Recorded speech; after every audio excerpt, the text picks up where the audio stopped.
Bore da I chi, a chroeso chi yma ar ddechrau blwyddyn newydd y gai ddymuno blwyddyn newydd dda, diogel a bendithiol I bob un ohonoch chi. Da ni falch iawn gael eich croesawu chi, pryn ydych chi'n aelodau yn yr eglwys Efengelaidd yma Mangor, neu yn ymuno efo ni. Da ni'n gweddio ac yn hyderu bydd yr amser efo'n gilydd yn amser o fendith I ni wrth i ni addoli yn Duw ar ddechrau blwyddyn. Ac yng nghanol helbulon yn byd, mae'n dda bod ni'n cael codi'n golygon at y Duw mawr sydd yn llywodraethu ac yn llywodraethu mewn trigaredd yn ein byd. Gadwch i ni wrando ar eiriau y salmydd. Coda fy llygaid i'r mynyddoedd, o ble daw cymorth I mi. Daw fy nghymorth oddi wrth yr arglwydd, creawdwr nefoedd a daear. Nid yw'n gadael i'th droed lithro, ac nid yw dy geidwad yn cysgu. Nid yw ceidwad Israel yn cysgu nac yn hynno. Yr arglwydd yw dy geidwad, yr arglwydd yw dy gysgod ar dy ddeheulaw. Ni fydd yr haul yn dy daro'r dydd, na'r lleiad yn y nos. Bydd yr arglwydd yn dy gadw rhag pob drwg. Bydd yn cadw dy einioes. Bydd yr arglwydd yn gwylio dy fynd a ddod yn awr a hyd byth. Ac felly wrth I ni fyfyrio ar ofal Duw troston ni, gadewch I ni ganmol o trwy ganu amdano fo a canu iddo fo. Sanctaidd, sanctaidd, sanctaidd, Dduw holl a lluog, gyda gwawr y bore dyrchafon fawl I ti.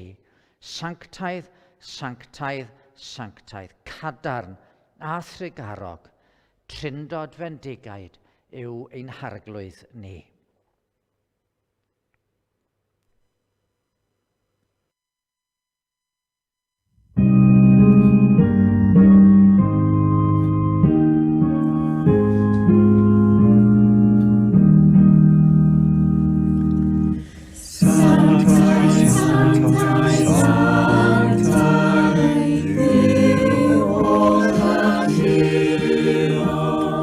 Gyda gwawr y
Gobeithio bod chi'r plant yn dal i fwynhau eich gwyliau a bod chi wedi cael amser braf dros y Nadolig. Rwan, adeg y Nadolig oedden ni'n cofio hanes yr arglwydd Iesu Grist am honnau'n stori wir. O weithiau, da ni'n cael storiau sydd ddim yn wir, ond maen nhw'n helpu ni weld rhywbeth. A dyna dwi eisiau gwneud bore yma. Dwi eisiau adrodd stori chi am rhywun oedd yn dlawd ofnadwy. Di ddim yn stori wir, ond gobeithio bydd hi'n helpu chi weld rhywbeth erbyn y diwedd. Oedd y person yma, oedd yn byw mewn gwlad arall ac oedd yn dlawd iawn. A be fydde fo'n wneud, bob dydd mi fydde fo'n eistedd ar ochr y lôn. A fydde fo rhyw ddesgyl, rhyw fowlen fach. A pan oedd pobl yn dod heibio, fydde nhw'n rhoi rhywbeth yn y fowlen mwyn i helpu fo. Yn aml, be oedd pobl yn wneud, oedden nhw'n rhoi reis, ychydig o reis i fewn yn y fowlen. A fydde yna bobl yn dod heibio, a fydde nhw yn falle wedi bod yn y siop yn ôl reis i hynny, a fydde nhw'n mynd, a fydde nhw'n cymryd chydig bach, a fydde nhw'n rhoi o yn y ddesgyl. A dyma fydde'n digwydd bob dydd, a fydde fo'n casglu mwy, a wedyn ar ddiwedd y dydd bydde fo'n mynd adre, a fydde fo'n gwagu reis, a fydde fo yn gallu gweld faint oedd ganddo fo i allu cael pryd o fwyd. A dyna sydd drodd o achos oedd o'n ofnadwy o dlawd. Rwan un diwrnod, pwy ddoth heibio, ond brenin y wlad. Ac oedd y dyn yn meddwl, o waw, mae'r brenin wedi dod. Gai rhywbeth da gan hwn, dwi'n siŵr. Ac oedd o'n disgwyl cael rhywbeth gan y brenin. Ond be nath y brenin oedd nid rhoi rhywbeth i'r dyn. Mae'r brenin yn gofyn i'r dyn, fedri di roi rhywbeth i mi os gwali di fod yn dda? A dyma'r dyn yn edrych ar ei fowlen o reis, a dyma fo'n edrych ar y brenin. A dyma i gyd oedd ganddo fo. A felly be nath o dyma fo'n cymryd 1 tamed, 2 tamed, 3 tamed o reis, a roi'r 3 tamed o reis i'r brenin. A dyma'r brenin yn mynd ar ei ffordd ac oedd y dyn ar ei siomedig. Yn lle bod wedi cael, oedd y brenin wedi cymryd oddi wrtho fo. Ac oedd yn meddwl trwy'r dydd, mi ddoth y brenin heibio, a nes i ddim cael dim byd ganddo fo. Ond ddiwedd y dydd, dyma fo'n mynd adre. A pan ddath o adre, dyma fo yn arllwys y reis allan o'r fowlen i weld be oedd ganddo fo ar y dydd. A dyma fo'n sylwi, ar wyle'r fowlon reis, oedd na 3 tamed, oedd yn edrych fel reis, ond oedden nhw wedi troi yn aur. 3 tamed o reis wedi troi yn aur. A chi'n bod oedd y dyn ma'n meddwl, o diar mi. Swn i'n licio, swn i wedi rhoi lot mwy i'r brenin na just y 3 tamed o reis ros iddo fo. Os oedd yn meddwl wedyn, wel, erbyn diwedd y dydd, nid 3 tamed o aur fydde ganddo fo, ond fydde ganddo fo lon bowlen o aur sef wedi rhoi'r reis i gyd i'r brenin. Wel, fel dwi'n dweud, i'r stori yna ddim yn wir, ond mae'n gwneud i ni feddwl weithiau. Mae Duw yn gofyn i ni i ddilyn o, i roi yn bywydau iddo fo. A da ni'n meddwl, be fedrwn ni roi i Dduw? A da ni'n isio dilyn Duw wastad, a da ni'n meddwl, o diar mi, byddwn ni'n colli allan, byddwn ni'n gorfod rhoi pethau i Dduw, a byddwn ni'n gorfod gwneud heb bethau fy hunan. Ond ydych chi'n gwybod, mae Duw, wel yn well na'r brenin yna mewn gwirionedd, da ni'n clywed amdano fo'n y stori. Duw ydy'r brenin mawr. Mae'r Beibl yn deud, pan da ni'n rhoi i Dduw, di o byth yn gadael ni'n bryn. Mae o'n rhoi yn ôl i ni, i ddweud i gwir, erbyn y diwedd fyddwn ni'n ffeindio bod wedi rhoi mwy yn ôl i ni. Dyma'r dyn yn y stori'n cael aur yn lle chydig bach o reis. A mae Duw yn rhoi o'i gyfoeth mawr i ni. A da ni wedi bod yn cofio adeg y Nadolig, gymaint mae Duw yn caru ni fel bod o wedi rhoi i fab Iesu Grist i'r byd mwyn ni. Felly pan ydych chi'n meddwl, o wel, dwi'n gwybod ydy werth dilyn Duw. Cofiwch chi stori am y dyn tlawd a'r reis. Wel, da ni am ddarllen rwan am rywun arall ddaru deimlo neu ddaru feddwl fod Duw yn arbennig o hael, yn arbennig o dda. Na i roi rhain allan o'r ffordd fan yma. Mae'r darlleniad bore yma yn dod o lyfr y Salmau. A Salm 103. A Dafydd y Brenin nath ysgrifennu'r salm yma, da ni'n meddwl, ac wrth iddo fo feddwl am Dduw, a mor dda di Duw, mae jyst am ganmol Duw, mae am fendithio yr arglwydd. Salm 103. Fy enaid, bendithio'r arglwydd, a'r cyfan sydd ynof ei enw sanctaidd. Fy enaid, bendithio'r arglwydd a phaid ag anghofio ei holl ddoniau. Ef sy'n maddau fy holl gamweddau, yn iachau fy holl afiechyd. Ef sy'n gwaredu fy mywyd o'r pwll ac yn fy nghoroni a chariad a thrigaredd. Ef sy'n fy nigoni a daioni dros fy holl ddyddiau, i adnewyddu fy ieuenctid fel eryr. Mae'r arglwydd yn gweithredu cyfiawnder a barn i'r holl rai gorthrymedig. Dysgodd ei ffyrdd i Moses a'i weithredoedd i blant Israel. Trigarog a graslon yw'r arglwydd. Araf i ddigio a llawn ffyddlondeb. Nid yw'n cyryddu'n ddi-ddiwedd nac yn meithrin ei ddicter am byth. Ni wnaeth a ni yn ôl ein pechodau ac ni thalodd i ni yn ôl ein camweddau. Oherwydd fel y mae'r nefoedd uwch ben y ddaear, y mae ei gariad ef dros yr rhai sy'n ei ofni. Cyn bellad y gymae'r dwyrain o'r gorllewin, y pellhaodd ein pechodau oddi wrthym. Fel y mae tad yn tosturio wrth ei blant, felly tosturia'r arglwydd wrth yr rhai sy'n ei ofni. Oherwydd y mae ef yn gwybod ein deunydd, yn cofio mai llwch ydym. Y mae dyddiau dyn fel glaswelltyn, y mae blodeuo fel blodeuyn y maes. Pan ar gwynt drosto, fydd ei flanna, ac nid yw ei len ei adnabod mwyach. Ond y mae ffyddlondeb yr arglwydd, o dragwyddoldeb, hyd dragwyddoldeb, ar y rhai sy'n ei ofni, a'i gyfiawnder i blant ei plant, i rai sy'n cadw ei gyfamod, yn cofio ei orchmynion ac yn ufuddhau.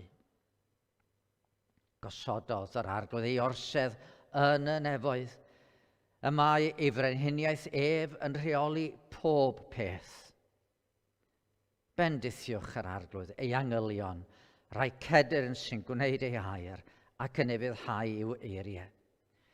Bendithiwch yr arglwydd ei holl luoedd, ei weision sy'n gwneud ei ewyllus. Bendithiwch yr arglwydd ei holl weithredoedd ym mhob man o dan ei lywodraeth.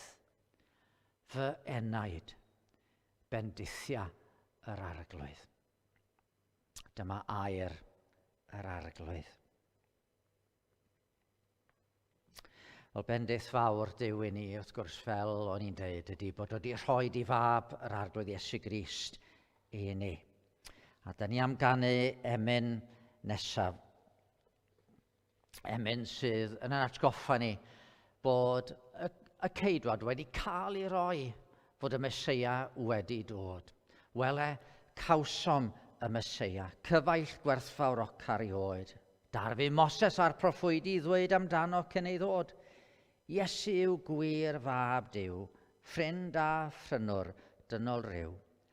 Ac os ydyn ni wedi bod yn meddwl am Iesu fel baban yn y cryd, da ni'n cofio fod wedi tyfu ac wedi mynd ymlaen i groes Calfaria. Dyna mae'r ail bennill yn ei ddeud. Hwn yw'r oen ar ben Calfaria, aeth i'r lladdfa yn ein lle. Swm ein dyled fawr, a dalodd ac fe groesodd filiau'r ne, trwy ei waed i ni cael bythol heddwch a rhyddhad.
Gadewch i ni droi at yr arglwydd mewn gweddi. Gadewch i ni weddio.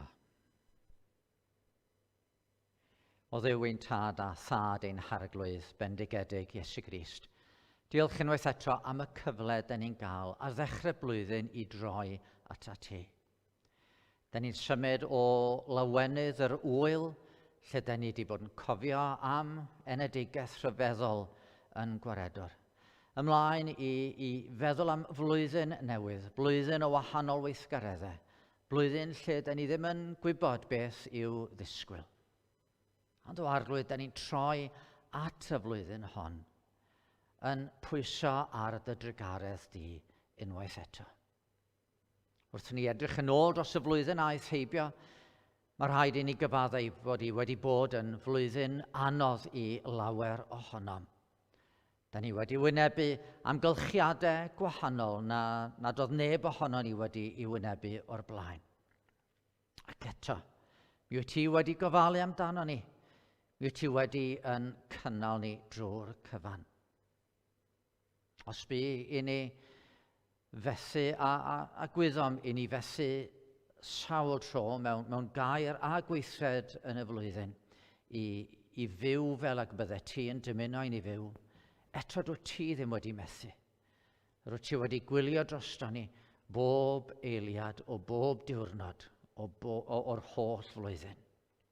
Ac felly o Dduw'n tad wrth ddod ger dy fron, da ni'n diolch i ti am y cynnal sydd wedi bod arno ni.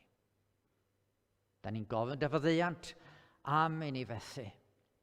I ni efallai ddechrau'r blwyddyn yn addo pob math o bethau i ti ac i ni'n hunain. Da ni'n gwybod o Dduw'n tad am yn gwendid a da ni'n gwybod fel da ni'n methu yn aml a dilyn llwybrau'r nef. Ond o arglwydd, mae gyda thi fyddeiant. Ac felly, da ni'n dod ger dy fron, unwaith eto, yn diolch am gael cofio bod yn Gwaredwr Iesu Grist wedi dod i'r byd, nid i aros yn faban yn y cryd, ond i dyfu, i fyw y bywyd perffaith na fedrwn ni mo i fyw, ac yna i gymeryd canlyniadau yn rygioni wrth iddo farw yn lle ni ar y groes. A da ni'n dechrau blwyddyn newydd yn diolch unwaith eto wrth i ni edrych ymlaen bod maddeuant Crist yn parhau i lifo tuag ato ni ddydd ar ôl dydd. Ac wrth i ni wynebu'r flwyddyn newydd, fe wyddos ti o Dduw'n tad am yr hyn sydd yn calonau ni. Mae yna obeithion, ond hefyd mae yna ofnau. Mae yna edrych ymlaen, ac eto mae yna rywsut feddwl tybed be fydd misoedd y flwyddyn yma yn ei dwyn i'n rhannu. Felly rhoi ni y bore yma yr hyder unwaith eto o gredu bod y dyfodol yn dy ddwylo di. Da ni ddim yn gallu rheoli beth sydd yn mynd i ddigwydd, ond mi wyt ti yn trefnu ac yn gweithredu mewn daioni. A da ni'n gofyn o Dduw'n tad, a gawn ni heddiw ryw olwg ar y gwirionedd mawr yma, bod ni'n gallu ymddiried yno ti ar gyfer y dyfodol. Da ni'n cyflwyno i ti y rhai sydd yn pwysio ar ein colonnau ni fel rhai sydd angen cymorth y dyddiau yma. Da ni'n cyflwyno i ti arweinwyr y gwledydd, gan ddymuno o Dduw'n tad a bod ti'n rhoi doethineb a gras arbennig i arweinwyr y gwledydd wneud penderfyniadau fydd yn gymorth i'r gwan a'r difreintiedig ac fydd yn helpu ni fel pobl y byd i symud ymlaen o'r pandemig hwn yn un peth a'r holl broblemau eraill sydd yn wynebu ni. Da ni hefyd o Dduw'n tad yn cyflwyno i ti y gwyddonwyr sydd yn ymchwilio a'r meddygon a'r nyrsys sydd ar waith yn gofalu am y cleifion sydd yn dioddau o'r afiechyd. Ac yn gofyn o Dduw'n tad a wneud i gynnal y cyfan a rhoid y gallu i ni fel dynoliaeth i symud ymlaen o'r flwyddyn ddiwethaf. Ond da ni hefyd o Dduw'n tad yn gweddio dros dy eglwys yn yn byd.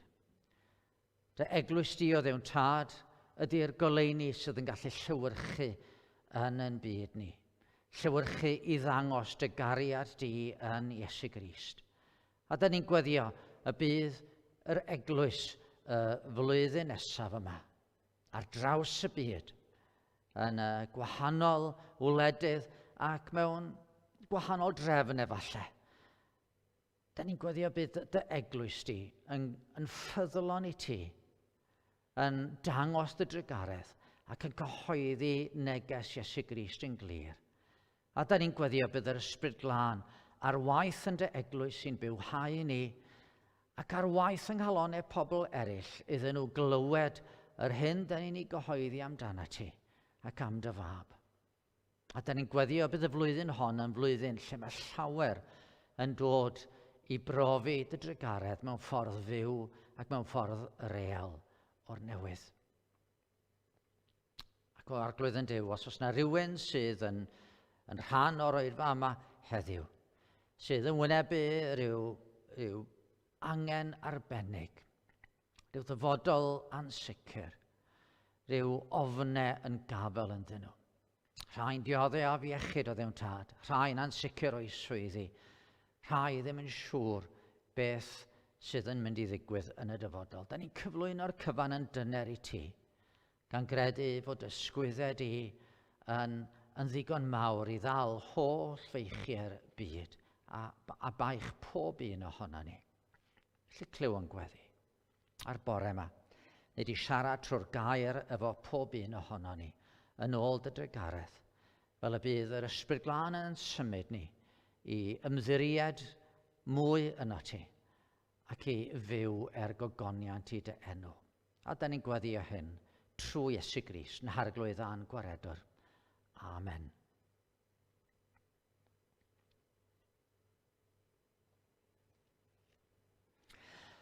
Wel, os da ni wedi bod yn dathlu yn Nadolig yn ystod yr wythnosau diwethaf yma, un rhan o stori fawr ydy'r Nadolig, ynde? Ac yn ein hemyn nesaf, da ni am feddwl am y stori yn ymestyn ymlaen o'r Nadolig. Mae'r pennill cyntaf yn meddwl am y baban yn cael ei eni yn ein byd. Yr ail bennill yn meddwl wedyn am be ddigwyddodd i'r baban hwn wrth iddo fo fynd i'r groes. Y trydydd pennill yn meddwl am y neges yn mynd allan trwy'r byd. A'r pennill ola yn sôn am yr adeg bydd Iesu yn dod nôl, nid fel baban, ond yn frenin ar gymylau'r nef. Ni wn paham fod gwrthrych mawl angylion yn rhoi ei fryd ar achub dynol ryw. Pan by'r bugail geisio'r afradlon i'w gyrchu adref nôl i gorlan Duw. Ond hynna wn. Yr holl bethau da ni ddim yn ei deall, da ni'n gwybod rhywbeth. Ond hynna wn, ei eni ef o forwyn, a ffresau Bethlem roddwyd iddo'n gryd, a rhodiodd i selwybrau Galilea, ac felly rhoddwyd ceidwad gwyw i'n byd.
Wel, yn y salm nes i ddarllen yn gynharach, mi oedd yna un adnod oedd yn haro fi yn arbennig y dyddiau diwethaf yma.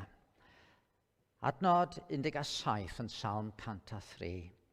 Ond y mae ffyddlondeb yr arglwydd o dragwyddoldeb, hyd dragwyddoldeb, ar y rhai sy'n ei ofni, a'i gyfiawnder i blant eu plant.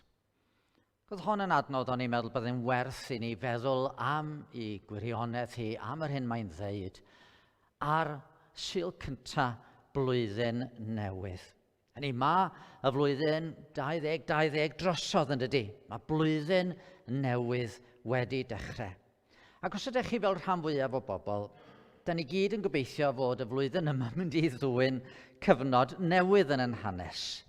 Da ni am iddi fod yn flwyddyn well na'r llynedd yn dydyn ni. Oherwydd, da ni eisiau gallu ffarwelio efo Covid-19. Da ni'n eisiau gorfod trafod Brexit yn ddi-ddiwedd. Da ni eisiau symud ymlaen. Da ni eisiau cael y cyfle dydyn ni i gyfarfod efo'n gilydd. I fynd ar wyliau, i ymweld â ffrindiau, i fynd i siopen ddibryder, i fynd i gyngherddau a gwneud pob math o weithgareddau sydd ar hyn o bryd wedi ei gwahardd i ni. I ddweud y gwir, mae llawer yn dweud bod y flwyddyn 2020 yn flwyddyn i'w anghofio. Ond tybed ydy hyn yn wir. Os da ni'n mynd i anghofio amdani, byddwn ni ddim yn gallu dysgu y pethau da ni angen i cofio o'r hyn ddigwyddodd. I ddweud y gwir, yn ystod y flwyddyn dwytha, fe ddigwyddodd sawl peth positif. Dwi'n siŵr y mywydau y rhan fwyaf ohono ni. A mae'n hawdd yn ei adael i'r pethau anodd gymylu'r cyfan. A mae gweld o ble da ni wedi dod yn helpu ni symud ymlaen i rywle newydd yn dydy. Felly wrth i ni wynebu flwyddyn 2021. Yna, be fedrwn ni wneud, be fedrwn ni gymryd o'r flwyddyn diwetha i'n helpu ni i symud ymlaen. Ac yn helpu ni feddwl am hyn, eisiau ni feddwl am Joseph. Nid y Joseph gŵr Mair, da ni wedi bod yn sôn amdano fo yn ystod yr wythnosau diwethaf wrth gofio hanes y geni. Ond Joseph mab Jacob, yr un gafodd y got amryliw yna, yr un gafodd ei daflu fewn i'r pydew gan ei frodyr a'i werthu'r Ismaeliad a mynd lawr i'r Aifft. A wedyn yr un ddoth yn llywodraethwr yr Aifft yna. Da ni gyd, mae'n siŵr, yn cofio yr hanes. Felly dwi'n mynd i fynd dros yr hanes, ond dwi'n mynd i gyfeirio at wahanol bethau yn ystod yr hanes. A'r peth cyntaf dwi eisiau i ni feddwl amdano fo yn yr hanes yma ydy bod cyfnodau a phrofiadau anodd yn dod i'n bywydau ni gyd, pwy bynnag ydyn ni.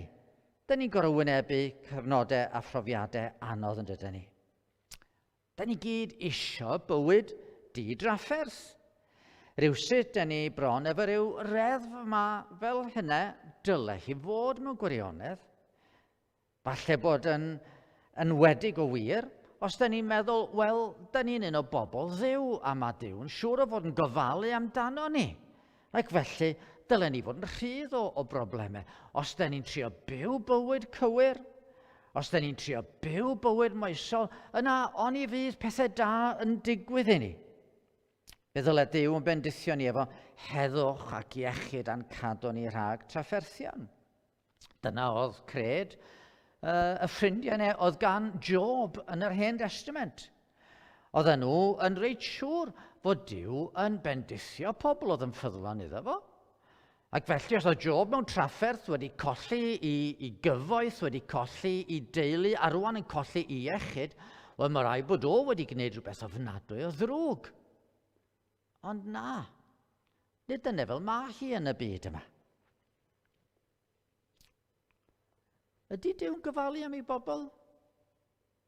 Mae profiadau ni yn y byd yn dweud, os neb ohono ni yn gallu osgoi trafferthion.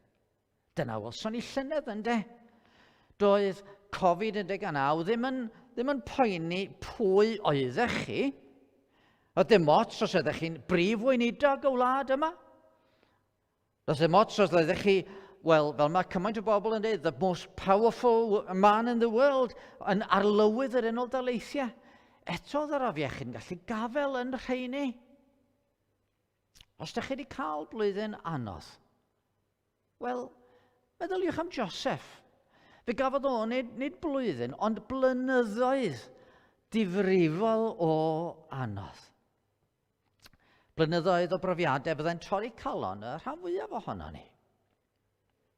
Oedd o'n dod o deulu yn llawn trafferthion i ddechrau.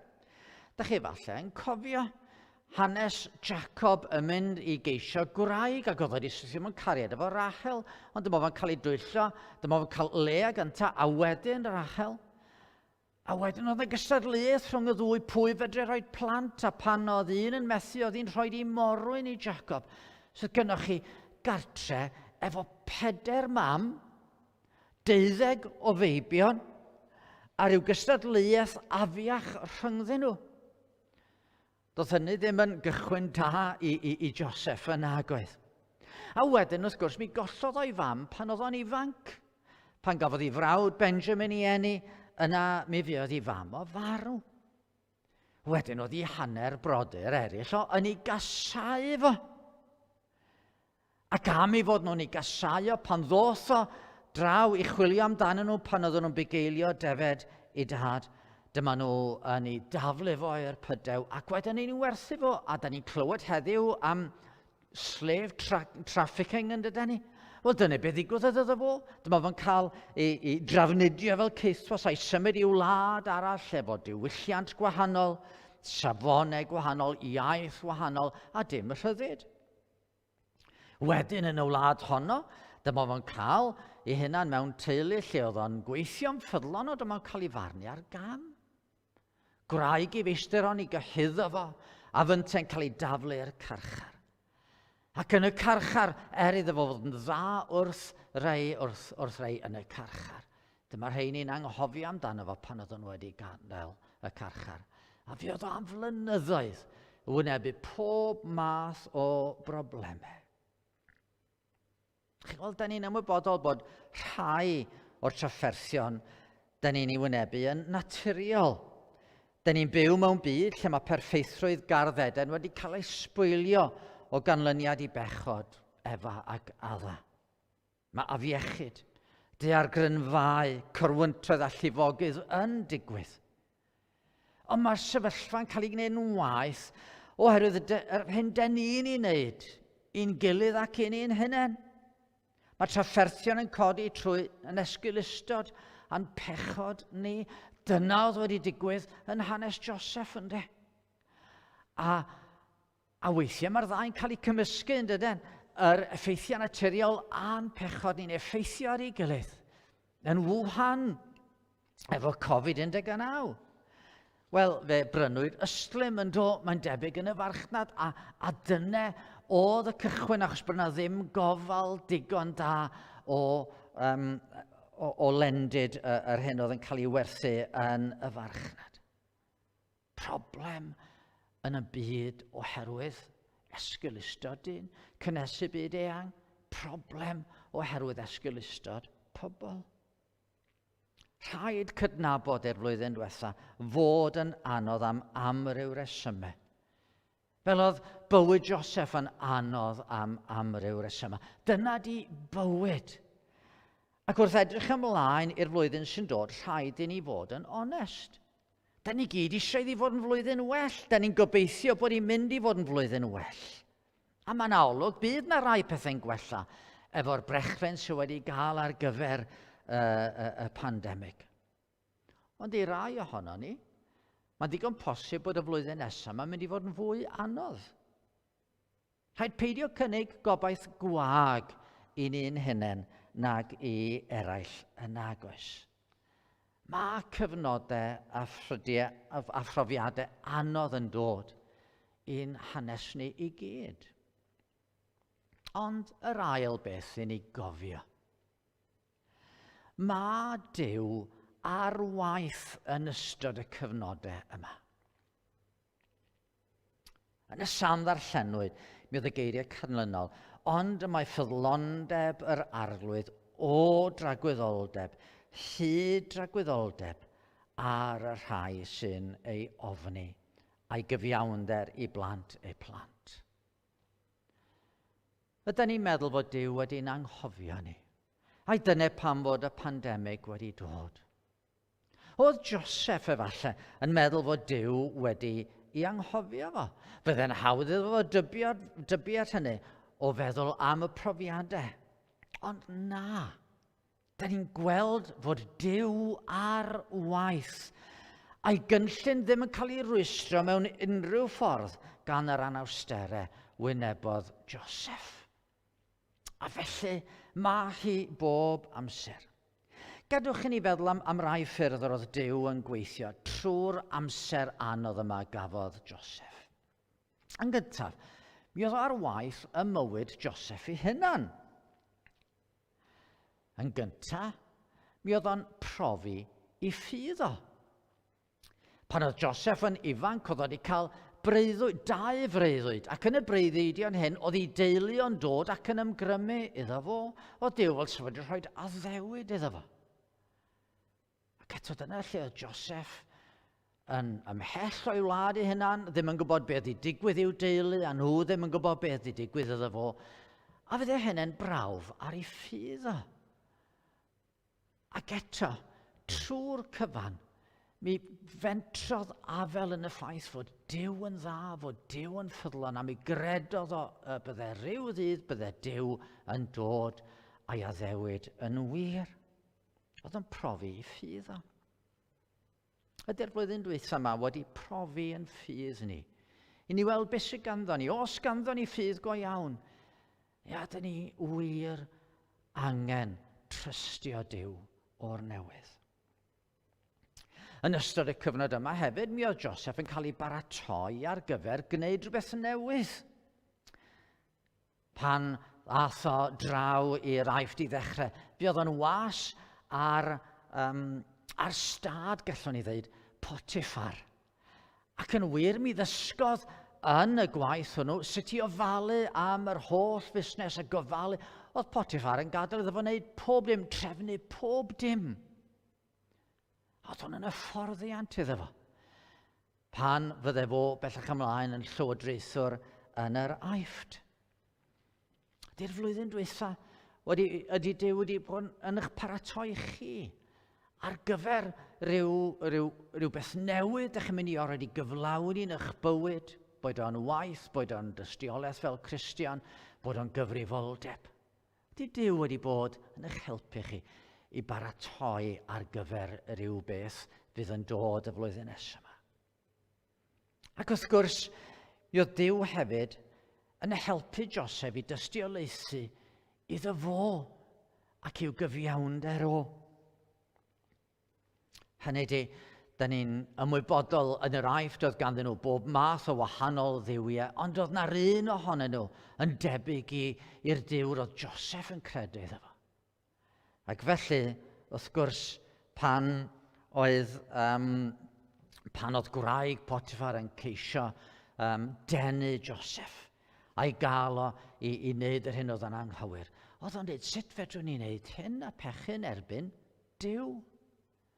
Oedd o'n rhoi tystiolaeth o ddaioni a ffyddlondeb Duw yng nghanol i drafferthion. A mae'r flwyddyn dwytha, dwi'n siŵr i lawer o Gristnogion wedi rhoi cyfle i ni ddeud wrth bobl drychwch. Mae yna broblemau yn y byd, ond da ni yn arddel Duw sydd yn dda ac yn drigarog. A da ni wedi ceisio bod yn ffyddlon, yn dangos fod ganddo ni obaith yn hwn trwy'r cyfan. Mi oedd Duw ar waith ym mywyd Joseph. Di wedi bod ar waith felly yn eich bywyd chi.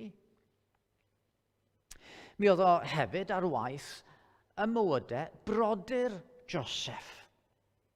Chi'n cofio'r hanes? Pan eithon nhw i lawr o wlad Canan i'r Aifft i brynu bwyd, pan oedd y newyn wedi dod i'r wlad.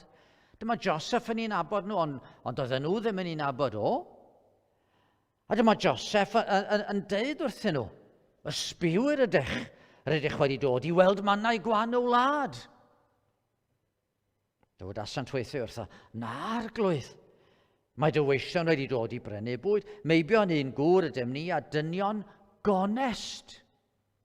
Medden nhw, tybed? Dynion gonest.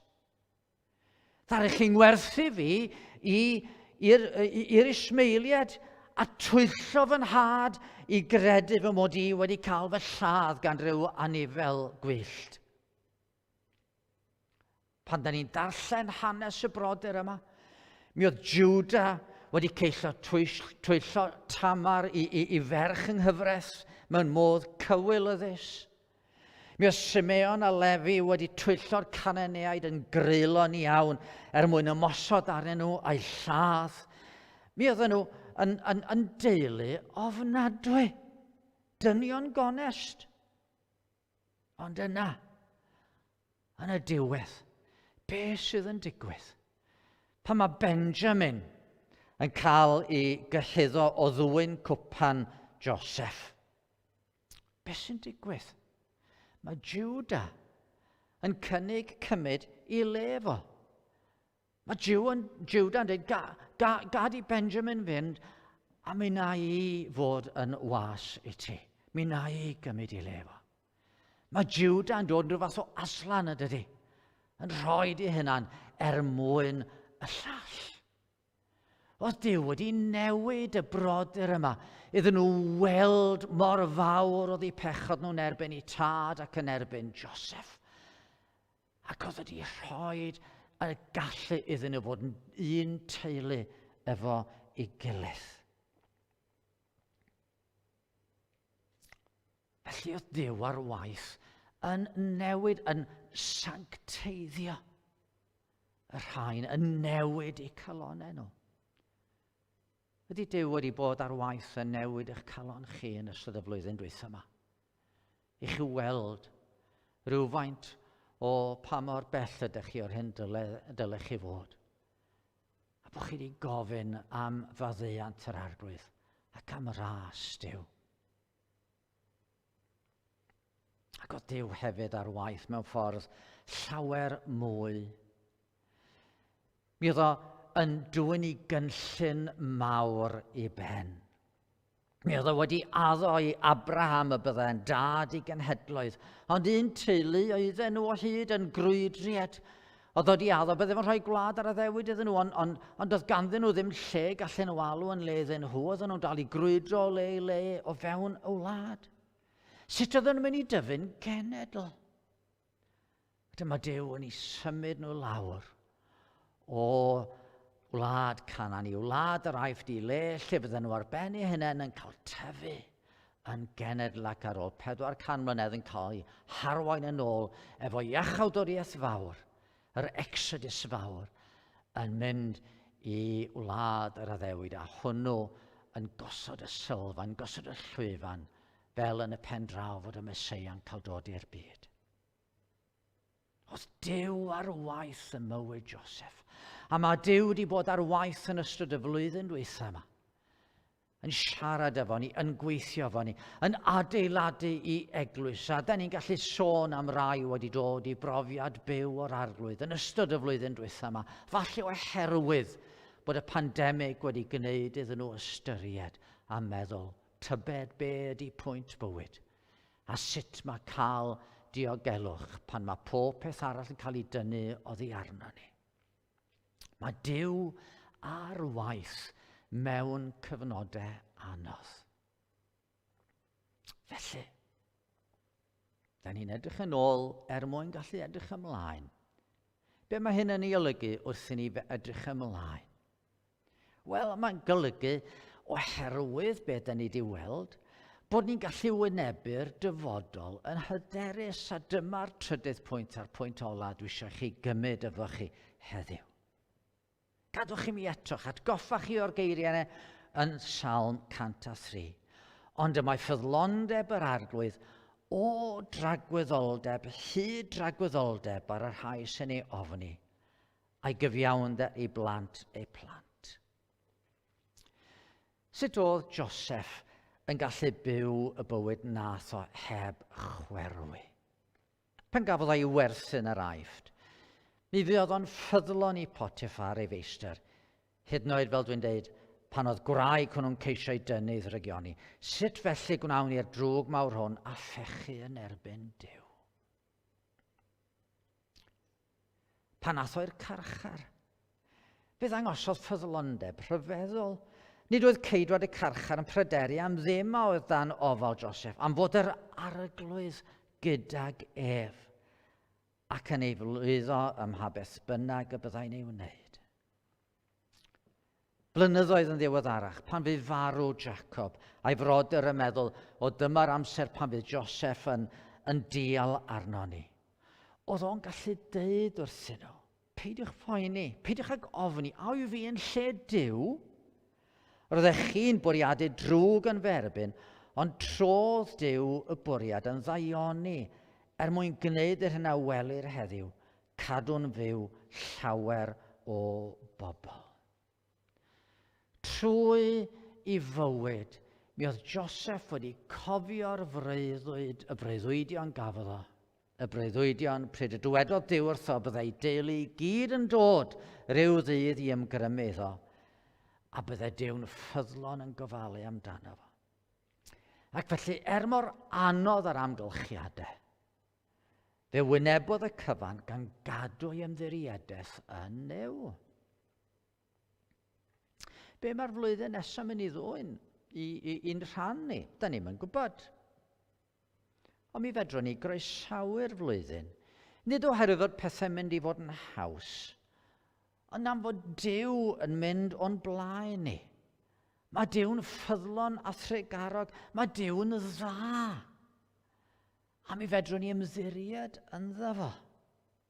A dyna chi'n gweld mae pobl wedi ffeindio. Oedd Pedr yn ei lythyr yn deud, wrth Gristnogion oedd yn mynd i wynebu cyfnod anodd iawn o erledigaeth. Oedd yn deud nhw, byddwch yn barod i roi rheswm am y gobaith sydd yno chi. Sut fedrwn nhw fod y gobaith pan oedd nhw'n cael eu herlyd yn ofnadwy gan ymerodraeth Rufain? Wel, achos bod na frenin mwy yn goruwch lywodraethu a bod nhw'n ddiogel yn ei ddwylo fo. Da ni newydd fod yn cofio am y Joseph arall yn dydyn ni am Mair. A mi oedd Mair yn disgwyl plentyn, a nid Joseph oedd y tad. Rwan, mi oedd y bobl oedd yn ei nabod nhw yn gallu cyfrif, ac oedden nhw'n gwybod faint o amser oedd ei angen i blentyn rhwng y cenhedlu ddod i'w enedigaeth. Wedi i Joseph a Mair briodi, fe anwyd i esio fydde pobl yn gwybod, wel, mae llai na 9 mis wedi mynd heibio. Neu llai yr oedden nhw wedi cael cyfathrach cyn priodi, neu oedd Mair wedi bod yn anffyddlon. A mewn cymdeithas fel honno, mi bydde'r yn aros trwy bywydau nhw. Byddwn nhw yn ebu cywilydd mawr ac erledigaeth. Ond be ddydodd Mair wrth yr angel? Dyma law forwyn yr arglwydd. Bydde di mi yn oed air. Beth bynnag mae yn ei olygu. Dwi'n barod i wynebu'r cyfan. Achos mod i'n hyderus fod Duw yn dda. A bod yn mynd i wylio drostai. Ac i Simeon y ddeud wrthi yn y deml, trywen i'r denaid di gan gleddyf. Doedd ddim yn deall yn iawn. A pan ddoth y cleddyf a thrywan ei chalon hi, pan welodd ei mab yn hongian ar groes. Eto, fe gafodd wybod fod Duw yn dda, a bod y mab hwnnw wedi troi'n waredwr iddi hi. A fyntau hun, Iesu, yng Ngardd Gethsemane, yn deud yr un peth a Mair, bydde di mi'n ôl dy air di, neu yn ei eiriau fo, o dad os wyt ti'n fodlon cymer cwpan hwn oddi wrthyf, ond gwneler dy ewyllus di, nid fe ewyllus i. A thrwy brofiad ofnadwy tywyllwch didew y groes, fe ddod y fath fendith, y fath fywyd, y fath iachawdwriaeth un byd. Fedrwn ni drystio'r Duw yma. Y Duw sydd wedi cymryd yn beia ei hunan i'r groes a thalu'n dyled drosto ni.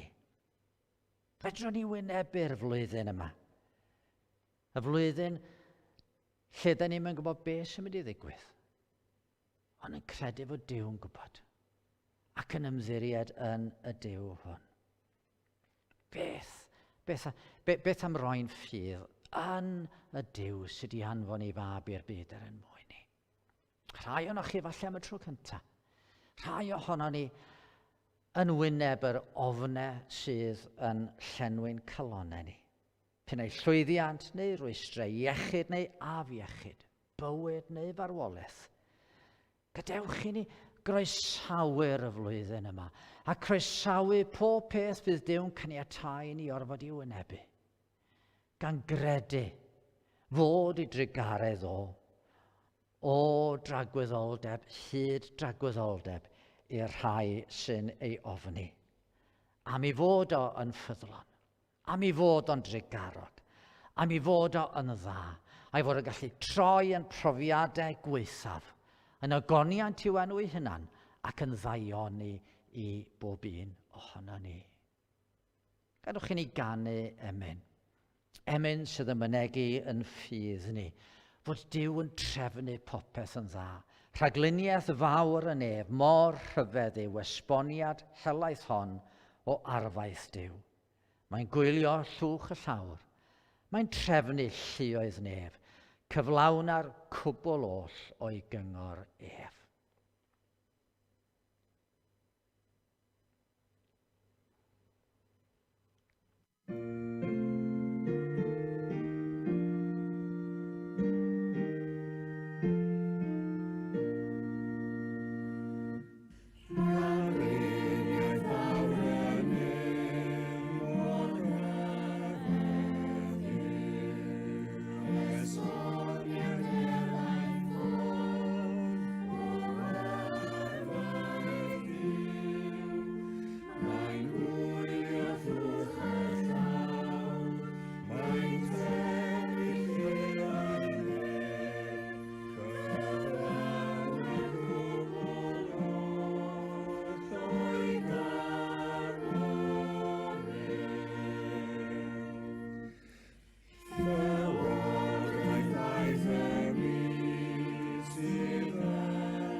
Diolch yn fawr am ymuno efo ni heddiw a gobeithio wnewch chi profi blwyddyn bendithiol, blwyddyn dda, blwyddyn pryd y gwelwch chi Dduw ar waith yn eich bywyd. Cofiwch gysylltu os ydych chi yn dymuno a cofiwch am y gair o'r gell yn ystod yr wythnos nesaf yma. Eto ar sianel YouTube Capel y Ffynnon. Gadwch i ni roi'n hunain yng ngofal Duw o'r newydd. Bydde di ras ein harglwydd Iesu Grist sydd yr un ddoe, heddiw ac am byth. Ac ei gariad Duw sydd a'i drigaredd yn estyn o dragwyddoldeb i dragwyddoldeb. Ac i gymdeithas yr ysbryd glân Yr ysbryd gyfododd Iesu o blith y meirw, ein cadw drwy'r flwyddyn sydd i ddod, mwyn ein unau fyw gogoniant a mawl i Dduw. Amen.